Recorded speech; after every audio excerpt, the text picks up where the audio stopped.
des régions, mais on ne m'a pas demandé de parler du comité des régions, mais de parler des valeurs. Je me mets quand même à votre place le matin, quand vous devez expliquer aux citoyens, ce matin à Chypre, plus tard en Espagne, en Italie, en Grèce, que ce qui leur arrive, c'est pas la faute à Bruxelles, ça doit être parfois un peu compliqué. Mais si on doit parler des valeurs, moi je voudrais vous faire partager, si vous permettez, une expérience très personnelle. Le jour où j'ai rencontré un peu l'Europe dans ma conscience citoyenne, c'était au mémorial de Yad Vashem, à Jérusalem, le mémorial de l'Holocauste. Quand je suis sorti de là, j'étais entouré de mes enfants, de mes neveux, de ma famille. J'ai dû prendre une bouffée d'air pour reprendre mes esprits. Et nous sommes allés sur le monument qui célèbre les justes parmi les nations. Et il y avait le nom de mon grand-père, André Bringuier, qui s'était illustré pendant l'occupation et qui avait sauvé des dizaines de vies. Et il était honoré à titre posthume ce jour-là au mémorial de Yad Vashem. Et là j'ai compris le sens qu'il fallait donner à l'Europe. En tout cas, ça a donné du sens à mon engagement d'eurocrate. Il se trouve que ce jour-là, j'avais amené avec moi mon petit-neveu qui avait 15 ans. Il ne comprenait pas pourquoi son grand-oncle était ému. Alors je lui ai tout expliqué, parce qu'à l'école, on n'explique pas grand-chose aux enfants aujourd'hui sur l'Europe. Je lui ai expliqué cette effroyable première partie du siècle guerrière jusqu'à la chute du mur de Berlin. Et quand je lui ai parlé de la chute du mur de Berlin, lui croyait, comme tant d'autres, qu'on avait fermé une boîte de nuit à Berlin. Et il était tout étonné.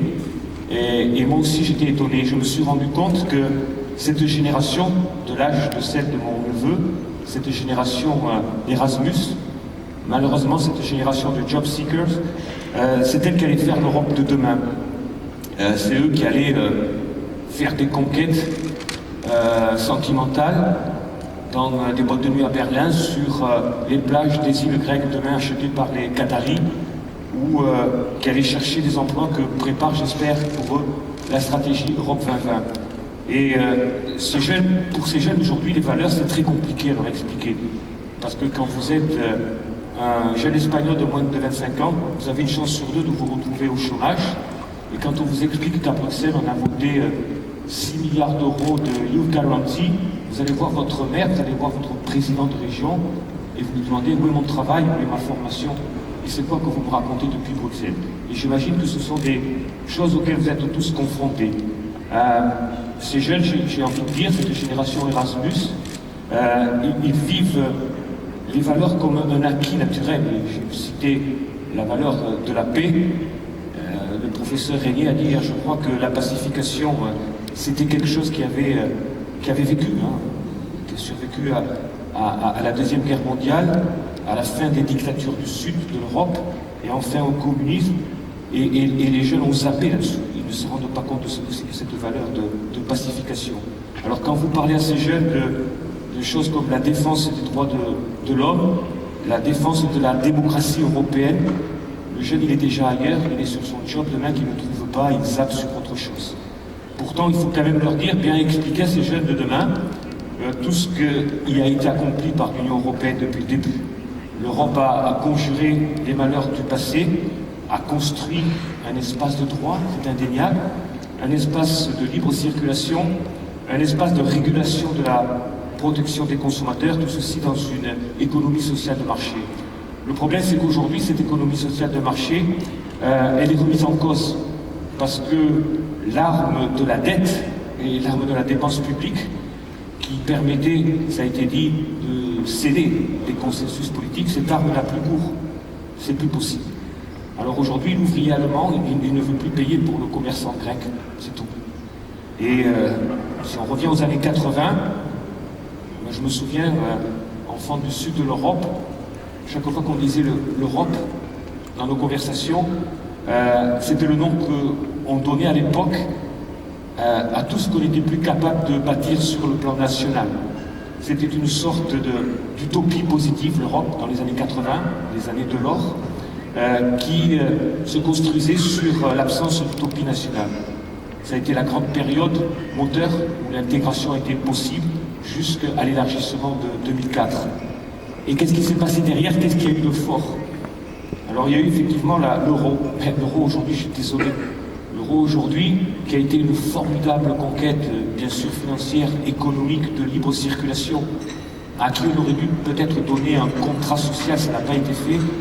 L'Europe aujourd'hui, elle regarde cette monnaie unique et elle se dit, elle devait me sauver, me garantir mon épargne, et aujourd'hui, on prend mon épargne pour sauver l'euro. C'est ce qui se passe en Chypre. Alors je me mets à votre place aujourd'hui, je me mets à la place de mes collègues et amis du bureau de la commission à Nicosie. Ça ne doit pas être simple ce matin pour expliquer tout cela. Alors vous allez me dire, qu'est-ce qu'on peut faire quand même? Essayons de positiver dans tout ça. Qu'est-ce qu'on peut faire ensemble?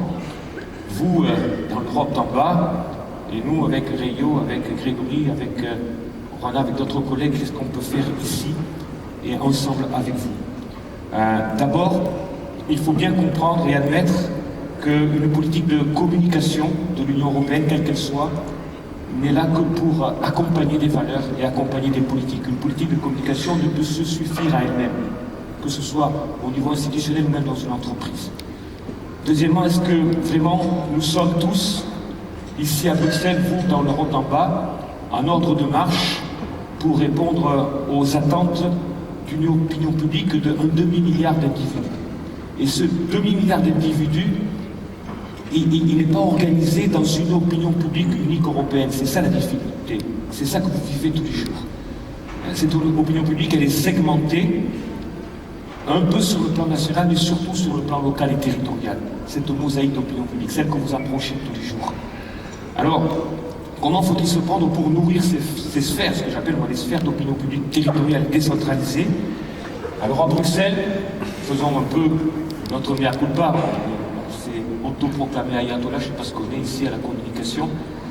Je pense qu'il faut faire un gros effort pour sortir de nos débats et de nos ébats interinstitutionnels. Il faut sortir de ce cadre, de cette architecture interinstitutionnelle. Je crois que c'est le député Kallas qui a dit hier que les débats interinstitutionnels n'intéressaient pas du tout les citoyens. Je crois que vous le confirmerez. Pourtant, on a accompli, c'est vrai, depuis quelques années, avec les collègues, et moi j'étais un modeste observateur de tout cela, depuis le comité des régions, on a accompli des progrès.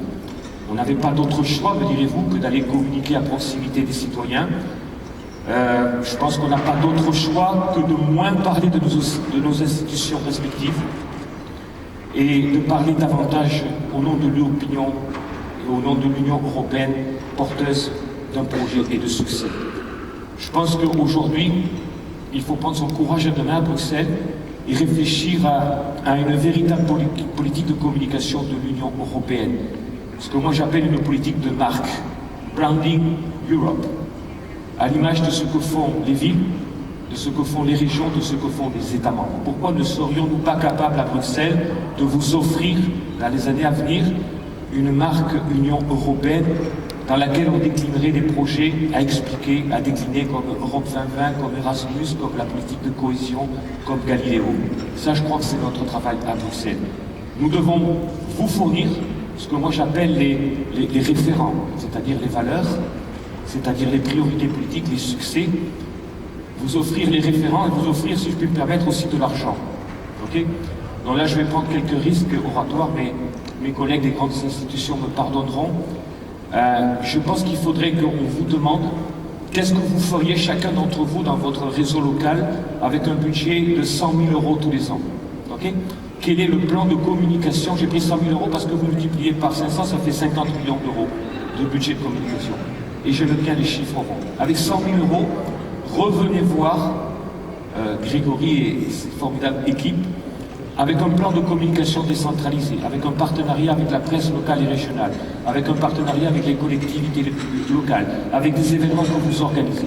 Et je suis sûr qu'on arriverait à des résultats de terrain absolument formidables et qui, additionnés à l'échelle d'Europe, seraient également extraordinairement efficaces. Je ne dis pas ça pour vous plaire par démagogie, mais parce que je pense qu'il faut aller sur le terrain.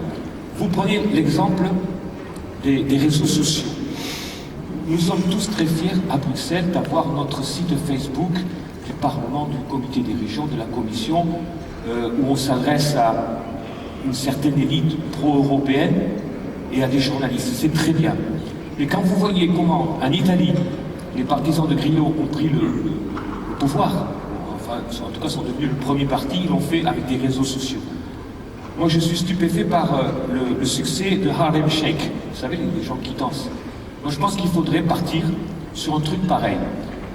Concevoir avec vous une sorte de Harlem Shake européen, avec un concept, un format, un style commun, et vous demander à partir de ce concept, de ce format commun, non pas de faire danser les gens, mais de raconter des histoires à l'intérieur de ce format.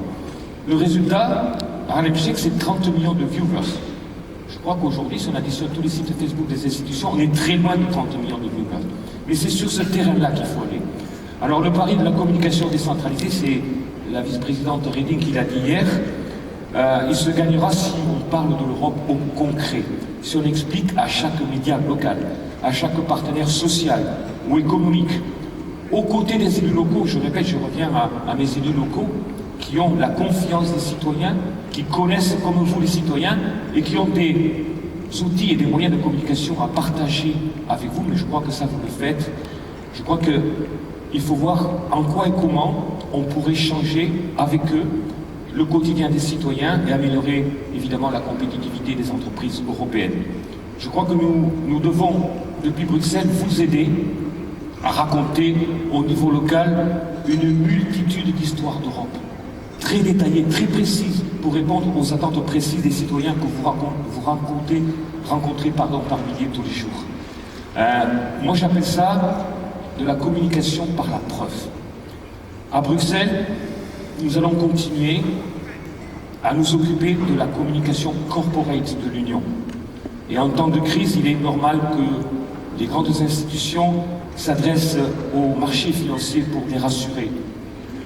C'est vrai qu'avoir un bon papier dans le Financial Times, c'est fondamental, mais à mon avis, ce n'est pas suffisant. Car le Financial Times, avec tout mon respect, il ne rassure qu'une élite et pas vos citoyens qui sont en perte de confiance. Vous allez me dire tous ici, qui est-ce qui façonne les opinions publiques que vous fréquentez? Est-ce que c'est la grande presse internationale ou est-ce que ce sont vos médias locaux? On est d'accord là-dessus. Et donc je ne dis pas qu'il faut abandonner la communication corporelle depuis Bruxelles, mais je dis que demain, quand les temps seront meilleurs, et le plus vite sera le mieux, les dangers de l'Europe, ce ne seront plus les marchés financiers, mais ce sera la montée du populisme, parce que ça va rester. Je vous assure, on va en prendre plein la figure l'année prochaine avec la montée du populisme aux élections européennes.